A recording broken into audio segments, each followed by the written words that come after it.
Welcome into the DNVR Avalanche podcast. You might know AJ, you might know Megan, you might know Rudo.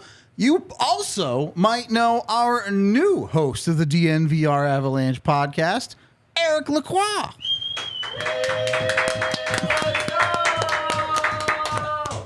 Eric, we're super excited to have you with us. It's going to be a great season.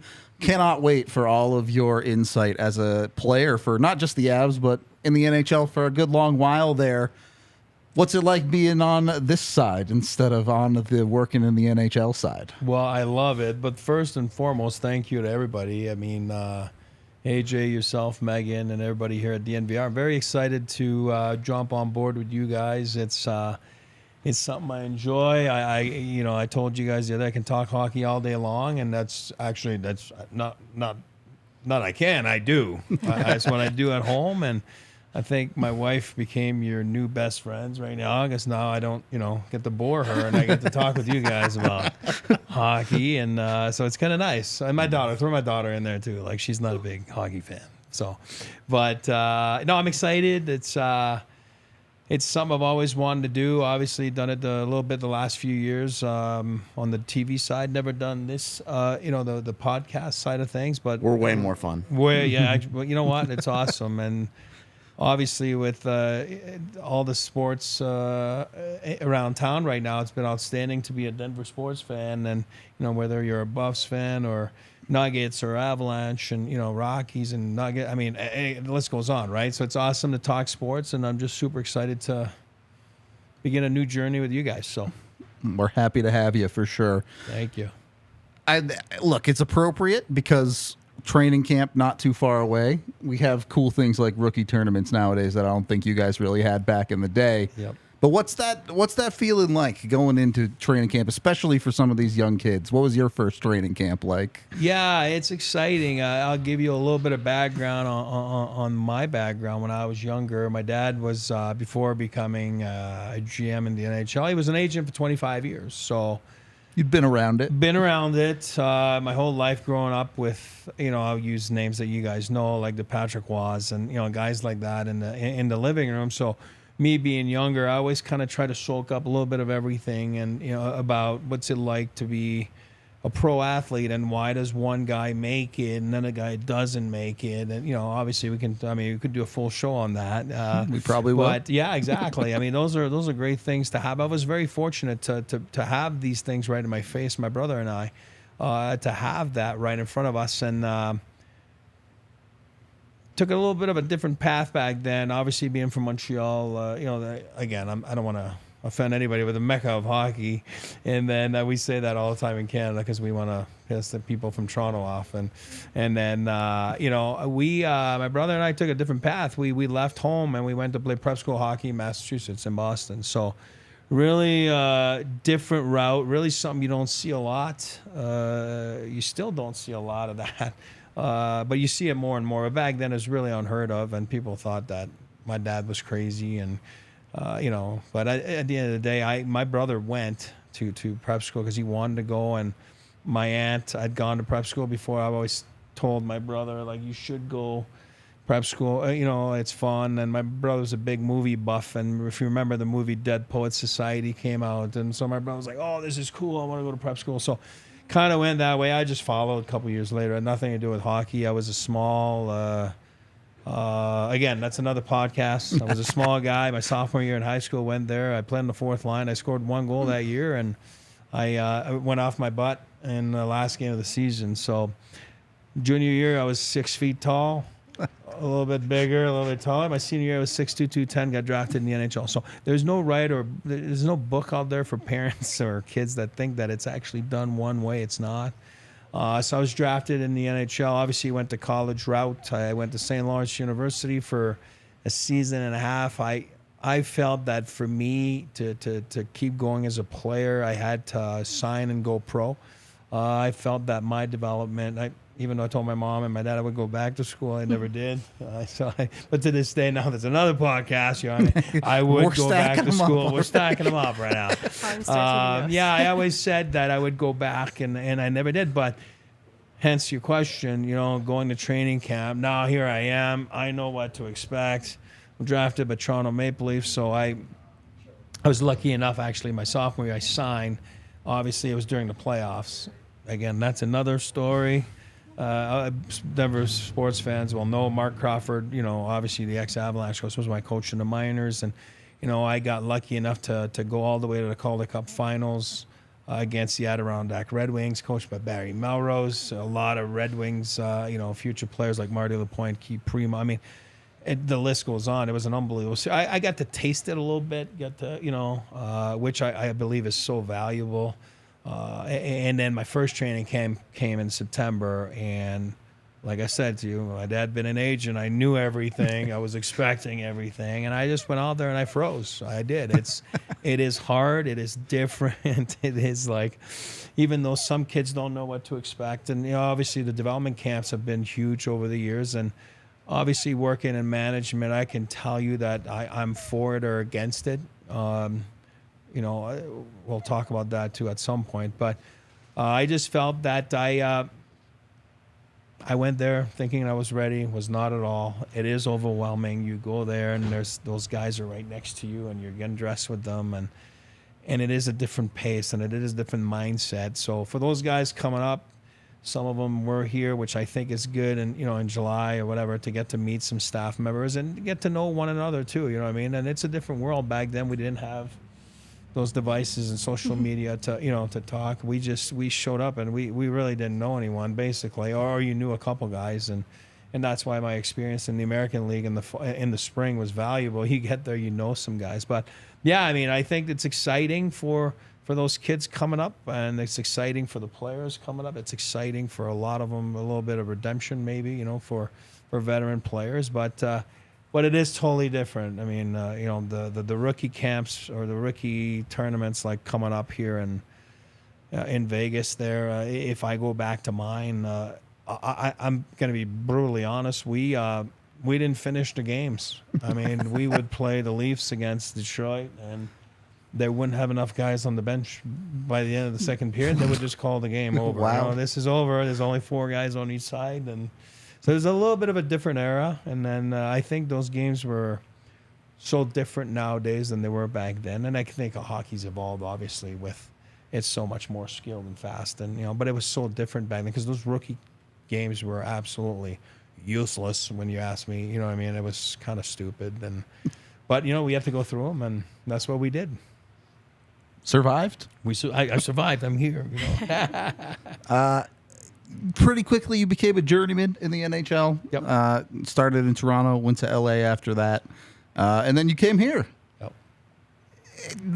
What was that experience like? First of all, getting into the NHL and moving around a little bit, but secondly, obviously getting to play with some of the greats in Colorado, and then playing under your father as well. Yeah, which is unusual too. That only a couple people have done it. One's the late Peter McNabb, but we'll get to that in a second. But yeah, I obviously being drafted by Toronto, I was excited. I think that you put your heart and soul into your training, into everything, and obviously me was leaving school, and I felt that it was the right time for me to become a player. And you go out there, and my first year I played the whole year in the American League, which is a huge.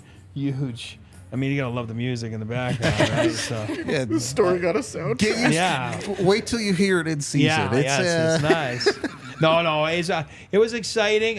My whole first year was in the minors, which I think is imperative for people in Loveland with the Eagles. And I think if you're not a top end guy, like even top end guys need some time down there, but it is an unbelievable experience. And even to this day, some of your closest friends are guys from the minors. It's different because usually you're younger and you don't have kids, and not that kids are. I got 3 kids. I'm not going against kids. I'm saying it's just different. You hang out together all day long. It's just that you're on the bus rides that are, way longer. You're not on planes. You're not. So there's a little different, right? You play a lot of cards. You get to know one another. And again, we didn't have those things, so everybody was talking back then. So, but you go hard and you're so excited. Then my second year, I made the team out of training camp, and then got sent down. Then I got called back up. Pat Burns was my coach, and there's a guy that I'd known obviously in Montreal growing up because my dad had a lot of players and with the Canadians, and so I was excited to play for him. I got called up, which is an unbelievable feeling. I was at the airport in Newfoundland, and back then that division was Halifax, St. John's, Newfoundland, PEI. So all those, a lot of Cape Breton, a lot of teams that are right now in the queue, right? Yeah. It was our division in the American League. So we always had to go through Halifax. So we landed in Halifax. We're going somewhere to Cape Breton, and Crawford told me, he says, here's your ticket. You're actually going to Anaheim. So I don't know if you're... That's I'm a not long flight. It was a long That's flight. A long I mean? flight. So I was excited. I was pumped, and met the team in Anaheim. And of course, they always fly your parents and stuff like that. It was fun to see my parents there and warm up. And so it's your first game. It's something you dream of. And I played a few games, got injured, separated my shoulder, so I was out for 2 months, and then came back in the playoffs. And actually, if you go back in the Leafs in 93, 94, those were 92, 93, 93, 94. Those were the big, the series that made all the way to the semis, right, against Gretzky and the Kings. And Kings, Wayne scoring 3 goals and in that game 7, telling his dad was by the glass. So I was part of those teams in Toronto. Not that I played a lot, but I did play some games in the playoffs. It was an awesome time. And the next year I made the team out of training camp again, and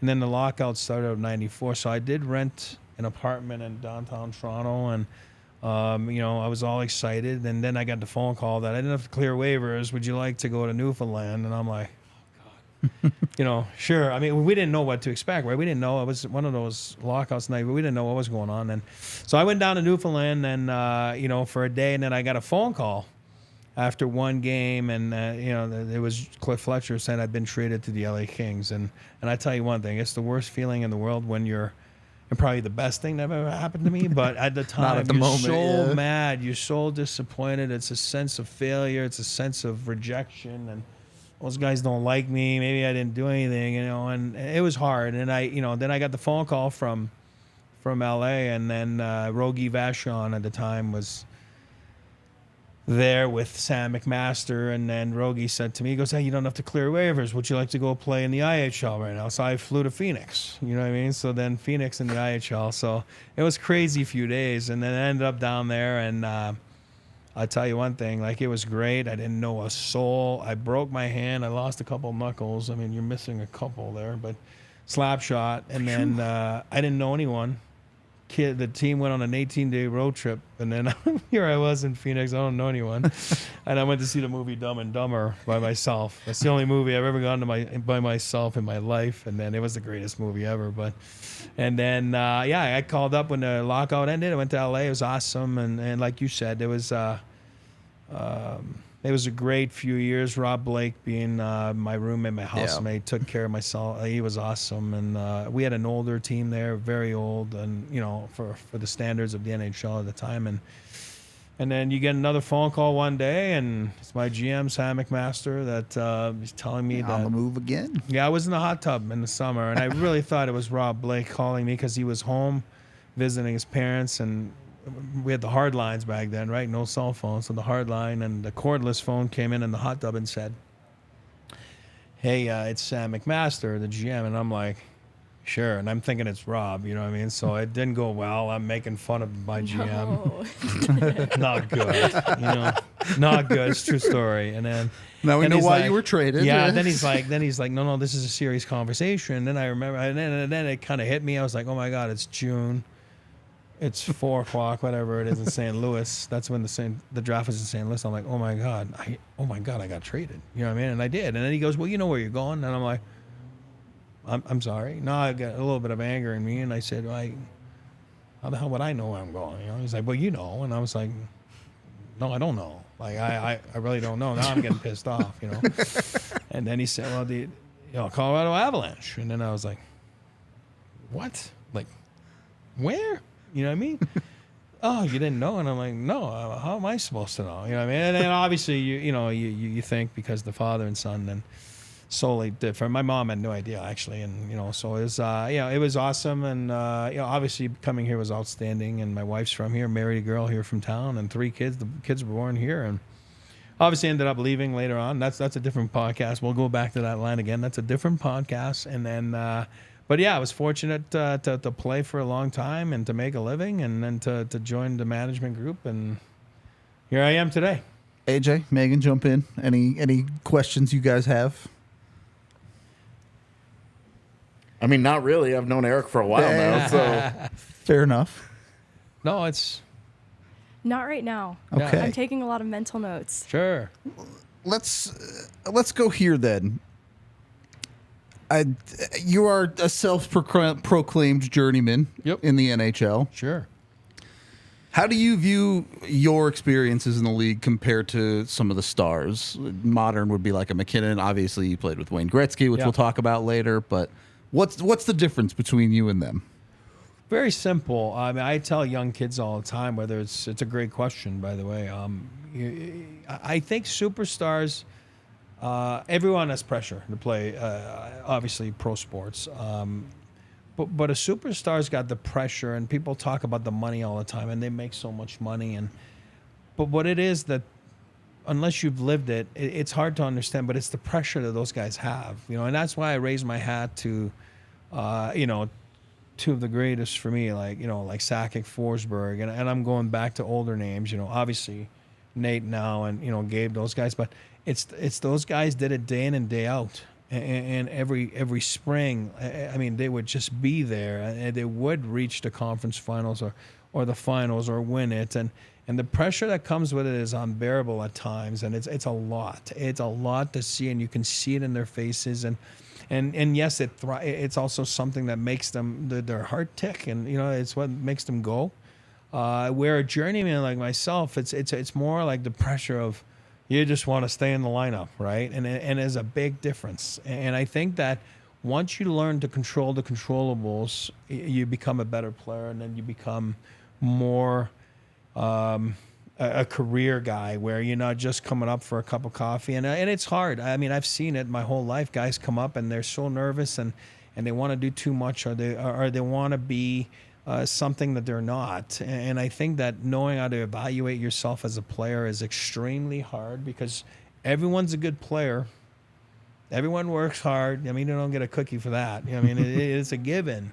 But you have to learn how to adapt and to be part of that nest, that piece of the pie, and go back to the heyday of the Avalanche. You had Sakic, Forsberg, and I'm talking about back then, and even nowadays. I'll compare it, and then your third line center was Stefan Yell. Scored 5 goals a year, whatever it was. I'm not downplaying it. It's just that was his nest. But if you go back to his career, Stefan Yell's a 100-point guy in juniors. Guy Carbonneau in Montreal those years, those are guys that scored 70, 80, 90 goals in juniors per season. And you get to the NHL, you have to find your niche, your nest, and that's what's going to give you longevity. And I think guys here have known how to to do that too, right? Because it's not easy to play behind McKinnon, and the good ice is not always there. Those guys get the good ice, and they should, because they're better than everybody else, and they produce. And in order to produce, you have to have the ice. If you don't have the good ice, it's tough to produce. I'll tell you that. I mean, I've had my last few seasons. Hey, it's hard. You don't get on the ice, and you're on the bench. And you might get 2 scoring chances in 3 weeks. And if you don't bury them, boy, it's a long 3 weeks. You know what I mean? And then it wears on you, right, mentally, and it's hard. And so I think that the best way to answer your question is those guys are, boy, oh boy, they know how to handle the pressure, and they know how to handle the pressure in the playoffs now. It's something that Nate's gotten to, learn over, and this team has gotten to learn. And back then you had the Sakic and the Forsberg. They knew how to win in the playoffs, and I do believe it comes with getting the right mix of guys. And there's some guys that are brought in at the right time, and it changed the culture of a team. And I think that's what those guys here in Colorado have been able to do the last couple of years. And now you come into Colorado where they had lost that identity a little bit over. I mean, it's hard to get that for 25 years, right? So you lose it, they got it back, and you come here, you know you're supposed to win. You know the expectations. You know the demands of day in and day out. And some guys can't do it. Some guys can't do it, and that's why they get traded here or they get traded to an environment like this, and it just doesn't work. And people are like, how come it didn't work? Well, that's why. Some people are not used to it. They're not used to that daily grind, and so I think that the Avalanche right now, they got that swag and that grind. What's the biggest difference between the winning teams and the losing teams that you've been on? Again, good question. If I go to, I was in LA and we had unbelievable players, guys that had won cups like Wayne and Yari Curry and Marty McSorley, Charlie Huddy. I mean, the list goes on. They were all ex-Edmonton guys. Obviously, a lot of people had followed Wayne, from Edmonton to LA.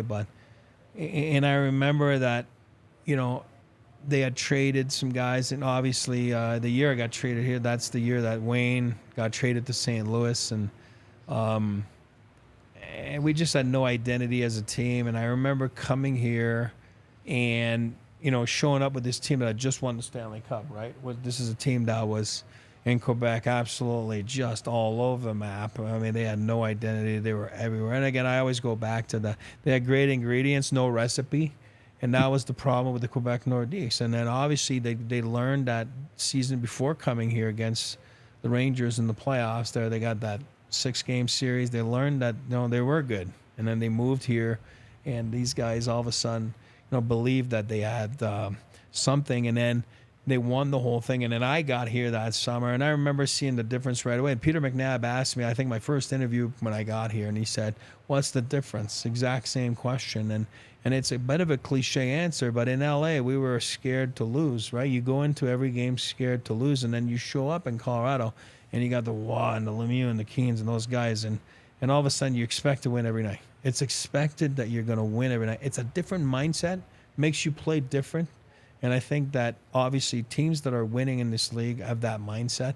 If you go in there, it's such a fine line between winning and losing. If you go in there with that mindset that you're scared to lose, then it's a little tough. And usually the margin of error is so small, then you end up losing the game. As your career went on, you eventually played it out and entered into the scouting side of things. How is that transition? What is it like from being the talent to figuring out who the talent is, I suppose? Yeah, you know what? I just it was my last year here. My last year. Obviously, when I left here, I played 3 years in New York and ended up being in Ottawa at the trade deadline. Being a journeyman, I was really excited to continue my journey and to go to a place like Ottawa, because if you look at that 2001 season, they were the first seed in the East. And everybody was talking about the Avalanche going to be the first seed in the West. And I was like, you know what? That'd be unbelievable if I can just all of a sudden make it to the finals and play these guys in the finals. And so for me, it was exciting. It was a great place to go there. A really young team with Marian Hossa and, Marty Havlat and, Wade Redden. And, they had a couple older guys like Alfredson was just coming into his own. He was a great leader. It was awesome. And they went and got a couple older guys like myself, Curtis Decision, ex-Av, and Mike Sillinger. And, a bunch of us lived at the hotel for the remainder of the season and the playoffs. And it was funny because it kind of ties into what you just asked me. We ended up finishing first, I believe, that year, obviously right behind the Avs in the standings. And so we were 1 and they were 1 in the West. And we were facing the dreaded Toronto Maple Leafs in the first round. And there was a big, I don't want to say it, I don't know how to say it, but it was that inferiority complex with the Leafs, that, they had an older team.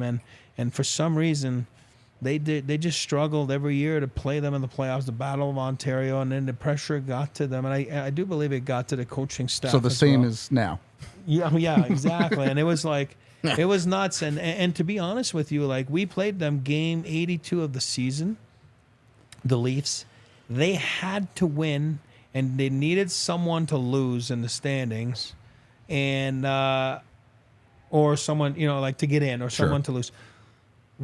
We ended up playing at the same time, and we played that night with, I think, 13 players on the roster. because it was right before playoffs. A couple guys Just were nursing resting injuries. everybody, yeah. There was a big snowstorm in Grand Rapids. Guys like Chris Neal, I remember, were getting called up. They couldn't make it to the game. We ended up playing with 13 guys, and I think we beat them like 7-1. Jeez. And they had to win. You know what I mean? So it wasn't a throwaway game. It was a throwaway game for us, and just to show you what it does, the mindset, and then the playoffs started, and obviously we had home ice. And game 1, I want to say we lost, and then game 2 we lost in overtime, and then all of a sudden all hell broke loose, and that was it. Like, we just never recovered. Lost 4 straight to a team that, you know, and again, it was that same thing. I'm sitting in there and I'm thinking, like, how can we be so weak? You know what I mean? Like, and I'm not bashing. Those guys ended up having great careers, but you learn through losing, and, you know, those guys learned a lot, and so did I. But now as a career, it's like, oh, this is my last year. Back then, like, you were a free agent at 31. Remember, the rules were different, and I'm like, whoa, what a year to be a free agent, you know, when it's just a disastrous stats that year. It was awful. It just didn't go well. So all of a sudden, like, told myself that I would give me the summer to figure it out, and then the summer came around, and I'm, you know, now married, and you know, I just kind of, September came around, and I didn't have a job. I had a couple 2-way contract offers. I didn't want to go back in the minors. This is something I didn't want to do, and told my wife, like, you know, I'm at peace with it. If I was done being the good guy, it had been 3-4 years. I was being the good guy, the good teammate, and I just felt I had nothing left in my tank to get me out of my hole a little bit, to become a player that I was before, and that could be helpful to a team. So I felt there was when it's time to go. It's time. And it's a funny story because people always assume, just like my GM in LA, that, you know, like, oh yeah, you know, listen, without going into the details, my last name hurt me here as an Avalanche. It did, you know what I mean? The way it ended. It's not something that I wish on anybody, you know, but at the end of the day, I love being an Avalanche. It was awesome. And my teammates were great. And it's just a different something that happened that all of a sudden I needed to go. And I made the decision to go upstairs that day and say, ship me out. So it didn't end on good terms, you know what I mean? And I did things there that I shouldn't have done, meaning like, you know, I acted too quick. You know, I should have maybe sat back and, you know, not go back to LA because, you know, again, this is when now it's the father and son talking, and it's like, hey, I'm going back to LA now. You know what I mean? And looking back at it is, maybe I should have listened to him and say, hey, hold on, relax a second. You know, maybe there's other opportunities. This is not working out right here for whatever the reasons are, which maybe we'll talk about one day. But at the end of the day, let's just breathe. And I said, no, I need to go.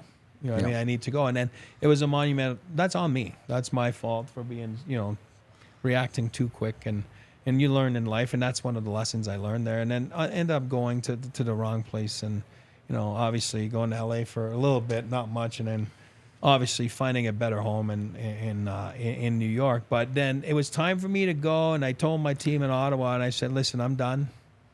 It's time for me to retire. And it's a true story. I ran into Bob Hartley at Park Meadows Mall, and he said, what are you doing? I said, well, I just announced to my team in Ottawa that I'm retiring. And he's like, what? Well, what do you mean you're retiring? He's like, well, what are you going to do? I'm like, I have no idea, but I think it's time for me to do something else. And then he kept talking, and he said, listen, we had hired Dave Reed, you know, from the 01 team that, to be in the video room and to be you know, to come and learn the assistant coaching side of things. And, you know, like, you'd be perfect because Reader can't do it. They're starting this thing called NHL Network, and, you know, he's, you know, whatever. So he's going back home, and his kids are going to school in Toronto. And, you know, I was like, yeah, I mean, I've always wanted to get into management coaching. And so that was my way in. It does happen like that for a lot of people, and people assume. Well, like I told my old men that day, I said, listen, it hurt me, my last name, you know, it did. Yeah, but now let's make it work. You know what I mean? Like, let's make it help myself. Yeah. And it did that day, you know what I mean? So he's like, hey, whatever you want, whatever Bob wants. So that's how I kind of jumped in with the Avs. And obviously it was awesome to go and learn a little bit of everything in coaching and management for so many years, and you know, kind of niche a second career that way, because that's what I knew, right? That's what I know. I know hockey, I know the schedule, so it was fun. Were you a golfer in the off season? I was till my kids were born. Then I was it. Well, if you are a golfer yourself, you can get down to Broken Tee Golf Course and use code DNVR10 to get 10% off all your rounds. Broken Tee, one of the coolest golf courses around, has amazing vibes.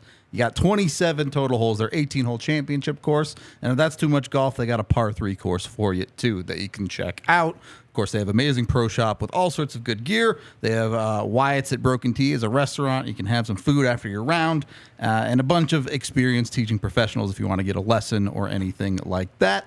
Broken Tee has a charity tournament coming up on Friday, September 22nd, where they have a ton of prizes. They're supporting the Bridge House Tri-Cities Homeless Action Team's efforts to open a navigation center that will provide a facility for community members struggling with homelessness. So go out there, go play some golf for a good cause. You can go to brokenteegolf.com to make tee times. And again, be sure to use that DNVR10 code to get 10% off any round on their regulation course. And then we're also brought to you by Bet365. You can get over to Bet365 to make your bets today. I know a lot of people made a lot of money fading me on the Buffs the other day, so congrats to the Buffs and them for making money for people. They were like minus 21. They were getting 21 points, and they won that game. So some good money to be made over at Bet365. If you want to get over there, you can sign up today, and you can get $200 in bonus bets with your new account. Now, you do have to deposit a minimum of $10, and you got to bet at least $1 when you're on there. But once that's done, you get $200 in bonus bets delivered right to your account, which you can use however you want on any given day, on any given bet. If you want to bet on the Avs to win the Cup right now, you can go for it. If you want to bet on the Edmonton Oilers to win a cup, like I suspect Eric might be doing, you can do that as well. Go check them out today if you haven't been over to Bet365. And when you sign up, be sure to use the DNVR365 code to get those $200 in bonus bets when you do. And, of course, as always, you must be 21 or older. If you're blazing bets, you must be located in Colorado. Other terms, restrictions, and conditions apply. Of course, go to bet365.com for details and more. If you have a gambling problem, you can call 1-800-GAMBLER or text today. Second period of the DNVR Avalanche podcast. And we're going to put you on the spot here a little bit, Eric. Sure. Got to ask some hard questions for our Bet365 top 5. Now, you wanted to be very clear about this. We said best teammates. Yes. And this is best teammates, not best players, correct? That's right. Okay. And then with number 5, you gave us 2 answers. Yeah. Although, does a coach count as a teammate? I guess. I don't know. You went with Tony Granato and Sylvain Lefebvre. So explain yourself on this one. I'll explain myself here. Yeah, you know what? I've been fortunate enough to play with so many great players. That's why I asked AJ, is it best player or best teammate? But at the end of the day, usually the combo is there for both. You know what I mean? Where if you're a good player, you're a good teammate, and but to answer the question here, the top 5, I went number 5. I'm a family guy. I got a wife, 3 kids. My parents have been married for 55 years back then, and obviously my brother and I were a real tight family. So going into the NHL as a single guy, not married and no kids, I felt the family environment away from the rink was very big and very important, and that's why I put Tony Granato and his wife Linda and the kids. Obviously, my first year in LA, Tony was a big role model for Rob Blake and myself, and we found ourselves going there at least 2-3 times a week at night to get grounded and make sure that we were getting a little bit of the home life that we were getting when we were younger, and babysit the kids, and kind of have that atmosphere a little bit that you don't have when you're single and not married. And Sylvain Lefebvre is the same thing, ex-Avalanche, with his wife Mary Claire. He was a client of my dad, so I've known him since I was probably 7 or 8 years old. And Sly was a guy that obviously I played with in Toronto. I was lucky enough to have him there as a support system in Toronto, and then Obviously, he ended up here. I ended up here. Then I ended up in Rangers. He ended up with me in the Rangers, and then obviously ended up here on the coaching staff when I was on the management side. So Sly Lefebvre, that's kind of why I put those guys at 5 there. Those are wonderful family people, wonderful kids, wonderful human beings, and again, it's tough to narrow it down to 5. I think you could have like a few hundred, you know what I mean? Sure, And yeah. I think the list would be worse if it's like the worst, you know what I mean? And it would be like, it'd be easy because there's not many bad guys in my book. There's not many bad guys in the NHL. We'll put that down for tomorrow's show. Then. Sure. That's number 5. And then you want me to go to 4? Go for it. Yeah. I mean, obviously Rob Blake for me, ex-Avalanche, is a guy we played together in L.A. and you the big farmer we call him, right? He's just from Simcoe, Ontario, and just comes from the farmland, and the heart as big as his is behind on the ice. Like, this guy had a big ass on the ice, and he was a fantastic teammate, fantastic guy. I got traded to L.A. and it's funny, like I said, because back then we didn't have those phones and everything, and I didn't know anyone in L.A. Barry Melrose picked me up at the airport when the lockout ended and brought me to practice. And so we practiced, and I introduced myself to all the guys in the locker room. Like, oh, Wayne Gretzky. I'm like, oh, no shit. I'm sorry, no crap. Like, hey, I'm Eric, like, whatever. But then Rob Blake, it was just so nice. And we got into a little bit of a tussle, like, the year before when I was playing against the Kings. And so after practice ended, I'm sitting there with my luggage, and I'm just kind of like, looking at Barry Melrose, where do I go? Like, I don't know where I'm going. Like, I don't know anyone. He's like, oh yeah. I'm sorry. Which hotel do I go to? He goes, no, you're not going to a hotel. He says, you're going to Blakey's house. And I'm like, oh. Then I see Blakey over there, and he's walking out the door, and I'm like, hey, and I don't know him. I'm like, hey. He's like, oh, what's up? You need something? I'm like, oh, apparently I'm going to your house. And he's like, you are? And I'm like, well, I am. And he's like, all right. So I ended up staying with him for a few years. So, I mean, he was awesome, and you can't ask for a better person, a better teammate. I mean, forget that he's a Hall of Famer, but this guy's, you're talking about, like, would give you the shirt off his back, and, nothing but great memories of the big boy. So if you go to, we'll go to 3, right? We'll go to 3. And then this guy's special. Well, I tell you, like, he's special. Mike Keane. And you're talking about the 96 Cup here in Colorado and the Patrick Waugh trade, right? And people tend to forget a little bit that, Mike Keane was part of that trade, and he was captain of Montreal Canadiens. And this is a guy that didn't score a lot of goals, but I tell you one thing, he's probably the most important guy in that dressing room, of the Avalanche dressing room. I know people hear about the dressing room and everything, and it is a real thing. It is not a fake thing. It's real, but you need the right pieces in there. And this guy was amazing. And if you go back to the success of the Avalanche, and coming from Quebec where they had no success, and I said it before, as my dad used to say all the time, they had ingredients, no recipe. But at the end of the day, he was a key part of going to get a guy like him. And then you go back a few months before that trade too, Claude Lemieux going in there. So if you do the math, and that is a real thing too, the Montreal Canadiens' influence of the 70s, it was a big thing for the success of the Avalanche, for the success of the Dallas Stars, for the success of the New Jersey Devils. If you look at Lou, like, always surrounding himself with ex-Montreal Canadiens, from Larry Robinson, Jacques Laperriere, like the Claude Lemieux. I mean, he went to get those guys. That Montreal Canadiens thing, like, was real. And even in Jersey, the Zamboni people, the driver, were dressed the same way as the Montreal Forum. And I'm telling you, it was there. And then the Avalanche, when they went and got Claude, and then obviously Patrick and Mike Keane, now you had that Montreal Canadiens, a way of doing things. There was a way. There was a way of carrying yourself. And you see in Montreal, they carry the torch. And, like, it's in the locker room where they say, you carry it from one player to the other. And it was big. And Keener was huge coming in here. And for a guy that scored 5 goals a year, like, this guy was amazing. And I tell you one thing, when he said something, you stood straight. And, he was this high, and he was as tough as it could be. And, I mean, what a teammate that guy was. And he was all about winning, and he was all about telling you the truth. And sometimes the truth's not fun. It's not fun to hear. But he was that guy, and he was that guy that you needed. But he was the guy that would be the first guy to be there after practice to take you out the lunch if he leaned into you. And again, he's an amazing player. He's an amazing guy that did that in Montreal, did that in Dallas afterwards, and what unbelievable teammate. Unbelievable teammate.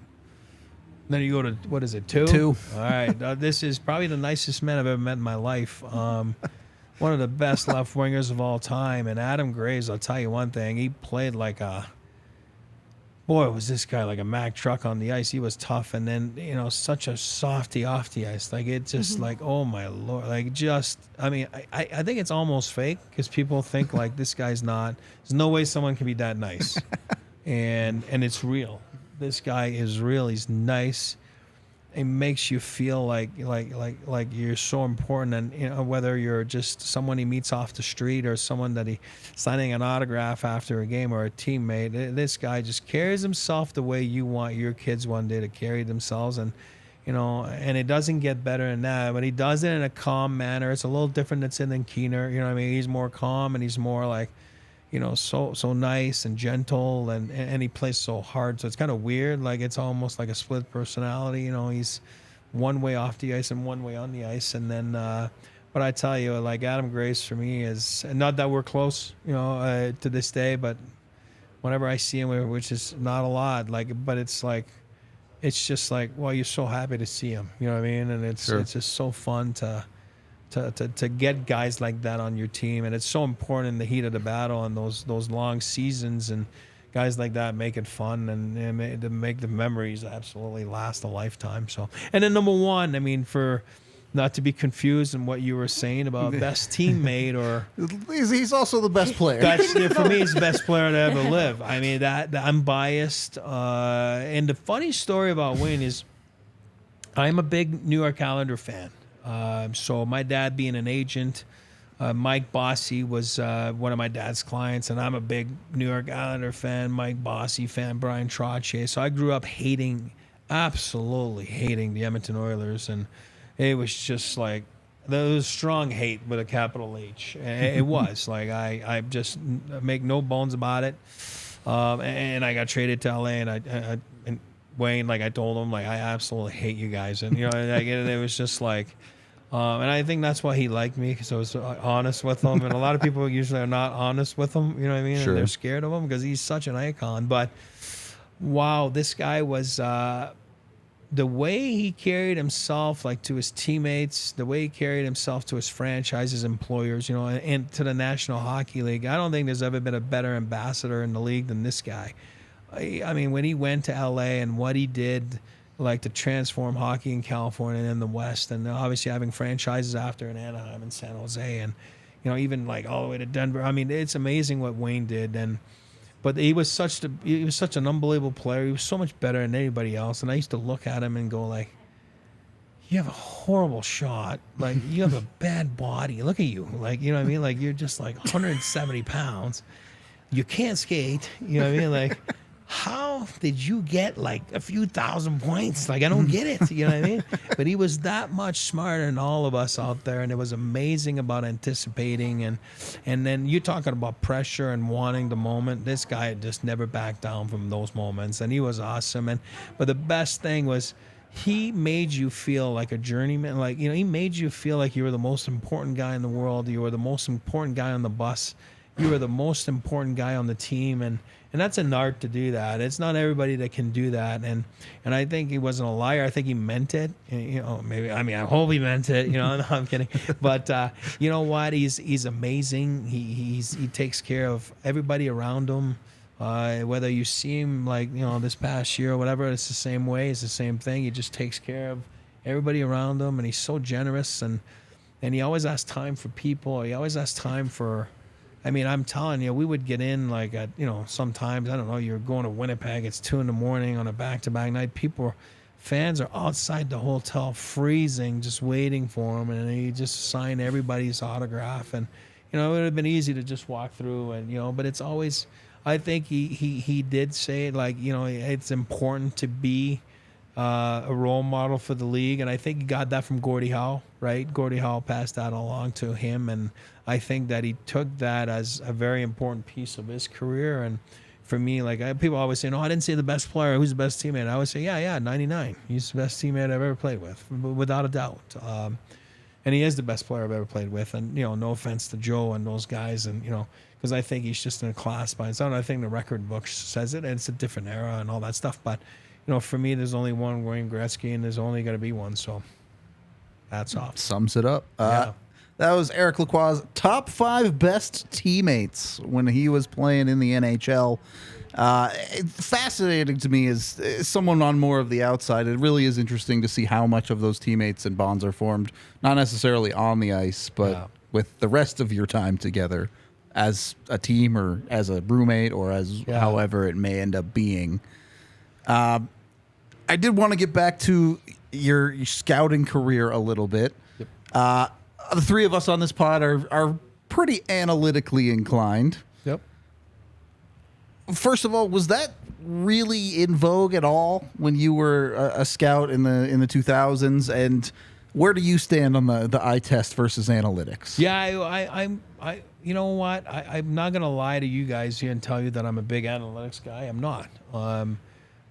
Do I believe in it? Yes. Do I think it's the only thing? No. Do I think it's a tool that's being used to better understand the market of players and all that? Absolutely. I think you have. The game was different 30 years ago than it is today. So I think you have to evolve with everything. And I think that me jumping in, like after playing, I went into coaching side of things. And if you go back that year, to be completely honest, what you do is you were doing the scoring chances, like not the way they do it on, ESPN or the Avs broadcast. Or say, oh, this period it was 5-4 scoring chances. No, I'm talking about each coach had their own little, way they wanted to do it. Like Bob was more about from the goal post to the dots, going across, and that was a scoring chance. And what we did, and again, it was VHS to VHS back then. It wasn't that easy. Now it's really easy. Just send the file these days. So we would look, and next morning of a game, so it's a grueling day to be a coach in the NHL. There's a lot. Those guys work hard. You know what I mean? And there's a lot of time being put in there. So back then we would look, and you look at that scoring chance, and it's Joe that got it from. And the first, guy that made the pass was, let's say, Forsberg, the biggest, I don't know how you say it, but the main guy on the play. And then the second guy was maybe, Sandis Ozolensh off the pass, off the breakout. So then it was 19, 21, 8. And then we had a system of, obviously, scoring chances against. And we would add those things up. And in a game, Joe might have had like a +5 game, or a +7 or... and then those guys would end up after 80 games, +400, 500, so it's kind of like a little bit of the analytics of today. It's just so much raw compared to what it is now, right? But it's somehow it's the same thing, because guys would come in and go like, well, I haven't scored in like 8 games, then it's easy to look at back then and say, well, yeah, you're not even generating chances. It's a lot like the analytics of today, right? So somehow it was there, and I just felt that after a year in the coach, I'm like, it's maybe I'd like to do something else, and that's why I said, well, maybe I'll take advantage with my last name here, you know what I mean? And because it's not easy to get a job in the front office anywhere. But again, I do believe that if you're a good person and you do the right things, and opportunities will come. And, and guys, that's kind of how it's happened over the years and for everybody in the league. And I just felt that maybe starting a young family, I don't want to be in the coaching. It's a little different. You got to go and, do the same thing that I did as a player, which is go into minors and make your way up. And I felt that, moving might be a little, like everywhere, every couple of years. There's no job stability, right? So Craig Billington and myself were, obviously he was dealing with the goalies, and, my old man said to us, like, hey, I'll give you guys a Harvard education of the front office if you want. You guys do whatever you want for a couple of years, and obviously with a plan, and that's what we did. So, we'd spend some time in development, and I think that's where Biller fell in love with development and, like that side of things. And we would spend, some time with the front office, the ticket people in Pepsi Center at the time,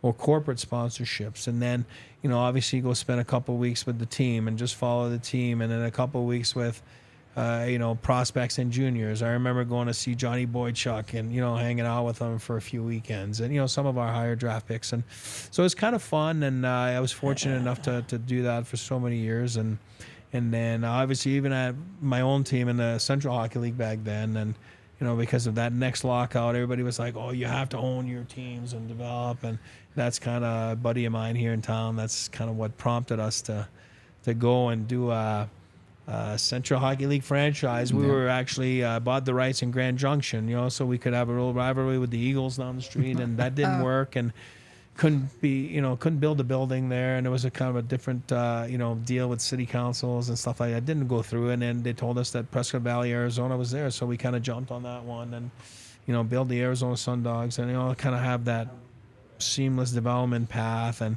then go there and make your own mistakes a little bit where it's less magnified than the NHL mistakes. And so it was kind of fun. And then I realized like, oh, you know what? I'm a bottom of the lineup guy. I'm not a main guy. I'm not. And that's, same thing. To evaluate yourself as a player is hard, but even in management. Like, and my dad was about to step down. Everybody was thinking that, maybe, he's the guy that's going to take over, or, so to speak. And my intentions were never to do that. I'm a secondary guy. I'm a guy that, help being with others and help out, kind of like what I'm trying to do with you guys here. And it was never meant for me in the cards, like to do that. And, it takes special people to do that job. It's not easy. It's not fun at times, and I don't think it fit my personality. And I just kind of got lucky, and over the years, and after that, to kind of go with a couple different teams, and scouting world in Calgary was awesome too. It's Brad Treleving, and how do you build those relationships? It's through the Central Hockey League. Brad was the Gary Bettman of the Central Hockey League. So it's all intertwined. Everybody's all intertwined, and everybody's all together, right? And that's kind of how you form relationships. And I've been fortunate enough to have good relationships in my life in hockey, and and opportunities came, and they've always been fun. Somewhere in the conversation surrounding analytics are the qualities that players have that can't be quantified. You talked about the perhaps understated contributions of Mike Keane in the room. I was wondering if you could expand on what it is that he brings to the table that is so valuable to a team away from the ice. Yeah, that's a good question, and you're right. And that's where analytics for me, like, you can't measure it. There's no, I don't think there's any values to do it, right? You know what I mean? Because you can't. The way a guy plays on the ice or breaks a puck out as a defenseman, there's a value to it, right? There's a whatever it's called, but when it's some things you don't see, the tangibles you don't see, and Mike Keane, for example, was more like he just had the ability to calm things down. Let's say if you have an inexperienced team and it's the first period and you're in the playoffs, for example, and you're down 1-0 in the series, and you're down that period, and you're like, oh my God, if we go in that hole, and you're down 2-0.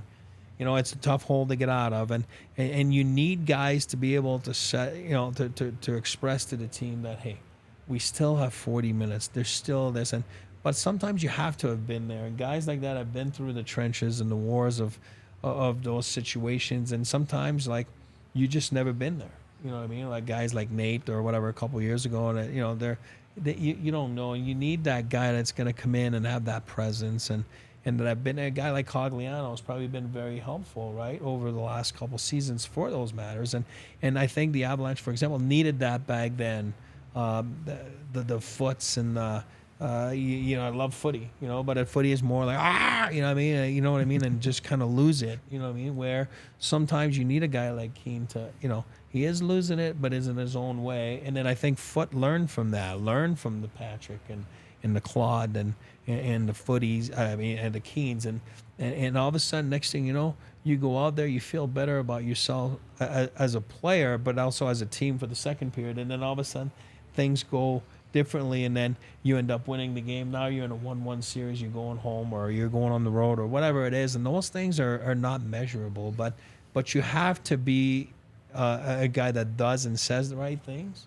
Because if you're not saying the right things, then that could be just as detrimental. And there's been guys like that too. You know what I mean? They go in there and it's really not working. You know what I mean? So that for me, that's the piece that analytics misses. And I think that AJ knows what I'm going to say here, because I've had that conversation with him in the press box before. And I think you get a lot of your info in the press boxes by going to games and by talking to, guys that are now, I don't know, scouting for Columbus. He used to be a coach, and he had whatever Mike Keane as a, as a coach, and then you get to get a lot of information about guys, and I think that's where you do a lot of scouting. Is a lot management, it's a lot. Yes, it's a lot of watching games, and nowadays they watch so much games on video now, and like I said, the analytics and everything. And if you want to see Ross Colton, an acquisition they made this summer, you can just be in the office right here in Denver, and you click on Ross Colton, and you say, I want to watch his last 20 games, and all of a sudden, his shifts all pop up, right? And it's so easy to do. We didn't have that back then, you know what I mean? So now it's easy. You watch Ross Colton for all his 20 games, and you're sitting there. And of course, I've always said that, again, like analytics is one thing now, and I'm not against it. I am not. I'm just not an expert at it. You guys are way better than I am. I'm telling you, the three of you are. I would tell you, like, on a scale of 1 to 10, I'm like in the bottom 3. You know what I mean? I'm not good. But I always said that, having lived it, having been in the coaching side of things, having been a player and having been in management, like there's a few ways to look at a game. And you could have 4 guys that, like all of us here, that know hockey, that are fans and that are involved in it, and I watch the game. If you watch it on the press box, Megan's on the press box, it's a totally different view than if I watch it on TV. And it's a different view than if you watch it from the bench. And I'm a Hall of Famer. Like you said, I was a journeyman. I'm a Hall of Famer from the press box. That game's so easy from up there. Like, oh my God. Like, it's just like, why didn't you see him? Oh my God. You see everything develop. And then on TV, it's like, woof, okay. And then you don't catch really a lot of what's going on behind. And then obviously being on the bench, what people don't realize is this game's so fast, and you're playing on little, very small, like, metal things that you're gliding, and someone's trying to hit you, and then it's like flying everywhere, and it's hard. I tell youth hockey parents all the time, like, it's hard. Like, hockey's a simple game, but it's not easy. It's not. Like, it's just not. And and I would find myself working with the Avs or other teams, like, all of a sudden I'd be like, I can't watch this game up here anymore. I got to go watch a game down low. And you go by the Zamboni, you watch the game, then you're like, oh, okay, yeah, these guys are good. Yeah, they're good. You know what I mean? Because it's a different perspective from down there. So I think analytics falls into that. And I think that talking with people around press boxes and around your contacts throughout the league and help you understand more, what a guy can bring, to a locker room. Because you're right, you can't measure it. It's not measurable, analytics-wise. Well, if you're looking for a game easier than hockey, check out Splash Sports, where you can join the DNVR weekly Pick X contest and win yourself real money. Go to splashsports.com/DNVR and sign up today. Deposit some cash to get started. Again, you can enter DNVR's weekly NFL Pick'em contest, or you can go to anyone else's out there. You can run your own through Splash Sports if that's what you want to do. DNVR's one has some big prizes. It's a $20 weekly Pick'em contest in the NFL. First prize gets $7,500. Second place, $2,000. Third place, $1,000. You're winning big money. That's real amounts of money right there that you can win with us and Splash Sports. So go check them out if you haven't been over there. Like I said, if you want to run your own contests, Splash can do that as well. You can absolutely set up all of your stuff as a commissioner there through their link. Again, splashsports.com/DNVR. They'll run all of the behind-the-scenes stuff for you, make your life super easy. Go check them out. Super stoked to be with these guys. It's going to be a lot of fun this year. We're going to have NBA ones, and I think we're going to do some NHL ones as the year goes on too. So you'll be able to get in on all the fun no matter what sport you're trying to pick. Check them out again, splashsports.com/DNVR. And then a couple questions here. First, we ask everyone on the show their bad food take. It's a food you like that other people would think is gross. For example, I like mayonnaise on burritos. Ooh. Yeah. All right. We had some other people come on that like mustard on pizza. Something like that. Is there a bad food take? Bonus points if it's from your playing days. Well, I mean, I'm a cheese guy, so I put cheese on everything. So I mean, I like where I'm from in Canada, and my wife thinks it's the grossest thing in the world, is those poutines. You know what I mean? Like, so Delicious. We grew up, I know, I think it's the best thing in the world, and it's like, why would you put gravy and cheese on your fries? And it's like, oh, it's the best thing in the world. So a lot of Americans don't understand what poutine is, you know what I mean? And then, but for me, it's that probably, I just put cheese on anything. And I'll put cheese on Chinese food. I'll put cheese on. All right, that's weird. That's weird, you know what I mean? It doesn't matter. And everybody looks at me in the house like, I'm like, yeah, why not? Just put it in the oven, melt it. Like any kind of cheese or like cheddar? Oh, I'm like a big cheese. I'll go with the Swiss cheese, like raclette cheese and all that kind of weird cheese. I like that, So that would be my weird food thing. Yeah, Swiss cheese on Chinese food is kind of weird. It's a little odd. It's a little odd. On Chinese food, yeah, it's not good, but I like it. I don't know if I've heard a worse one than Kyle Quincy's when he said that he ate tuna and yogurt. Oh, yeah, that's. I literally that's think tough. about it every day. I don't until you mentioned that Every food day takes, I think and that about is it. the number one weird take. Yeah, that's a bad one. You're not was- at the top of the It was list. a You're purely good. just trying to get protein and Yeah. nutrients Yeah. in one single But setting on a actual budget. taste wise, But the taste is so Canned hard to tuna, get yeah. past. The other side of this, when you were playing, you guys didn't have AG1. Today, you can get athletic greens to recover from a hockey game. Oh, wow. To get yourself into the weight room, to be looking good, to be feeling good. Check them out today at drinkag1.com/avalanche to order yours. They've got 75 different vitamins and minerals in them, a bunch of probiotics, adaptogens, and all sorts of other good stuff. Lots of athletes do use it as part of their daily routine. It's good for your immune system. It can boost you there. And it's super easy. It's just one scoop of water, one scoop in your cup of water every morning. You drink it. You're good to go. You're energized for your day. When you order, you can also get a year's supply of vitamin D with your purchase and 5 travel packs so you can take AG1 with you when you head out on the road. Again, go to drinkag1.com/avalanche to order today. Let them know we sent you over there. Take control of your health and get AG1. Third period of the DNVR Avalanche podcast. Anyone else want to touch on his career anymore? I feel like the questions I have link parts of his career and experience to present day Avs topics. That's where we're headed, so go off. So that's where I think we're headed. Yeah. So I've been waiting for this I moment. like that.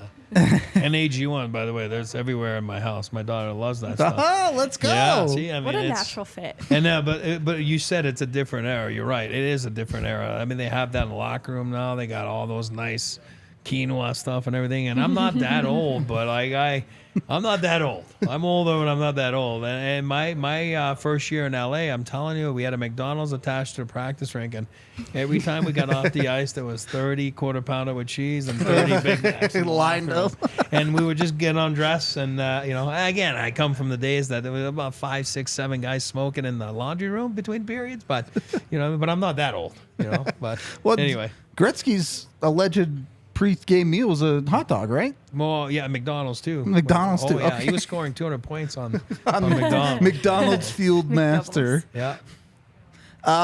So, I do want to make this fairly brief. Yep. We'll talk about this for the next 8 months. Gonna say, But this isn't super time sensitive. Yeah. This is all we're gonna talk about every day now. We're just excited. But looking at the Avs' current team, Yep.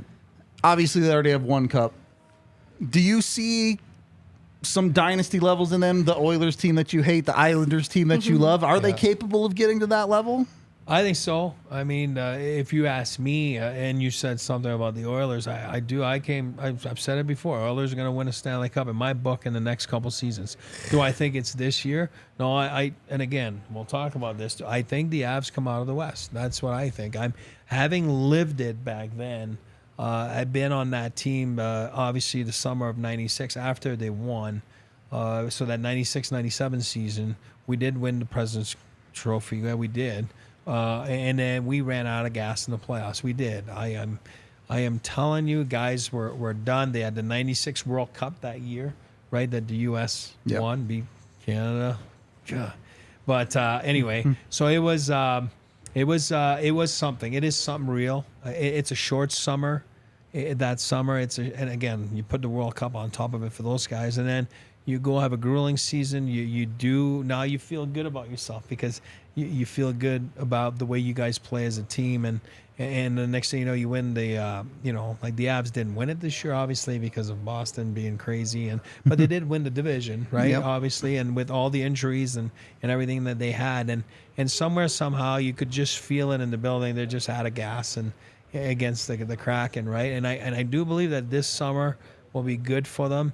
But what I like about that team is the hunger to win. You have guys like Nate and guys like Kale and guys that have tasted it back then, like the Sakic and the Forsberg, and they wanted it more. And I think these guys wanted more. We fell short 97, 98, 96, 97. Obviously, it took a couple seasons after that just to get the right mix again. But the Avs are in a good mix with all those guys locked in for so many years. Like they're their best players. Like I said, Kale, Nate, and the list goes on. But I think they're in a good position to have a little bit of redemption this year and be ready to go. And you're going to feel that hunger again. And I think they'll have a good season. And I do. Again, we're not talking prediction, but I do think they'll come out of the West.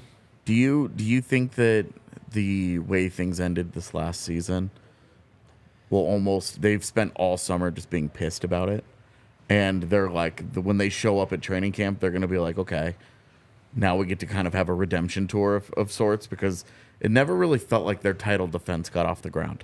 There were problems from day one of training camp. The injuries never ended, and then the season ended. I mean, it was that series against Seattle is a total disaster. Like they're just dropping personnel, left and right. I mean, Andrew Cogliano breaks his neck. Darren Helm's career ends. Everything that happened when Nichushkin, Kyle McCarr gets suspended. Like it's like an absurd series from the outside looking in. Just like everything that happened, and do you think it left such a sour taste in their mouth that they've just been sitting on it all summer? Like, okay, let's reset this and go at it.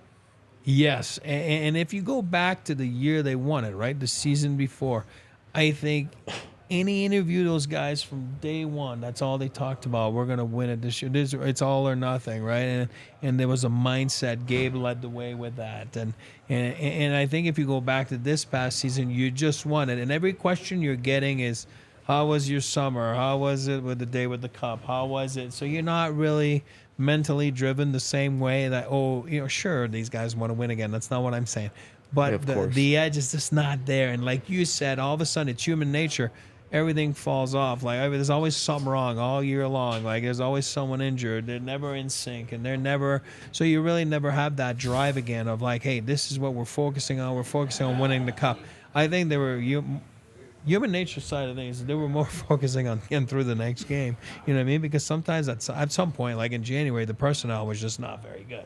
Yeah. I mean, there was so many guys, and then all the kids came up from Loveland, and it was not inexperienced. And it's easy to say like, oh, we want to win a cup, but if you've never played a game in the NHL and you're just showing up, you're just all excited to be there. It's not like, oh yeah, we're winning the cup in 2 months. You know what I mean? So it's a different mindset. Yeah. And I think that what you're going to see this year is that, right? I think Nate is going to be hungry, and McCarr, those guys are going to be hungry, and it's going to be, let's go back to have that drive, and that's all that matters every day in practice.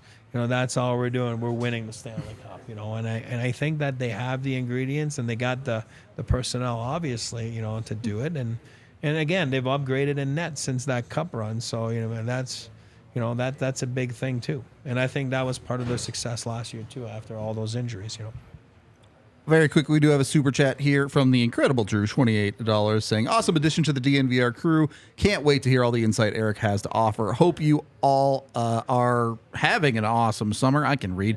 Hopefully this next month flies by and we get back to watching Avs dominance really soon. Well said, Drew. I mean, I think the next, week and a half is going to be the hardest part. Well, because once we get to Vegas and once rookie camp you're starts, flying once that. There's no stopping. So that's what we brought on Eric for us for the next 10 days. Get us through. I love it. No, we're looking forward to the whole season with you. We will talk a lot more about Colorado and everything. Your views, your takes on it as a player, as a front office guy. I think it'll be really fascinating as the year goes on. We do have to wrap up today's show because the Broncos do have a cool guy coming on their podcast as well. So We got to get out of here. We are brought to you by Shady Rays. You can get yours at shadyrays.com. Use code DNVR when you purchase there. Get 2 pairs or more. You get 50% off your entire order. Rated 5 stars by over 250,000 people. So they make pretty good sunglasses. Go check them out. And then, if you have ever ran into Eric on the ice, you might need to call Bacchus and Shanker at 222-2222 after that, because he might just run you over. If you have been injured, though, whether it's a car accident or at work or something like that, Bacchus and Shanker has your back. Go to coloradolaw.net, and they will give you a free consultation. If you have a case, they'll take it on completely for free. You pay nothing until you win your case with these guys. They just want to get you what you deserve. So, again, give them a call if you've been injured and you are not at fault. The 2 number will get you to Bacchus and Shanker. And, get what you deserve. Over $1 billion won by them for their clients. That's it. We're out of here for the day. We appreciate all of y'all. Get used to Eric on the show because we're doing it all season. It's going to be an absolute blast. Thank you for watching, listening. Give us a like and subscribe. We appreciate that a ton. It helps us out. And we will talk to you again tomorrow.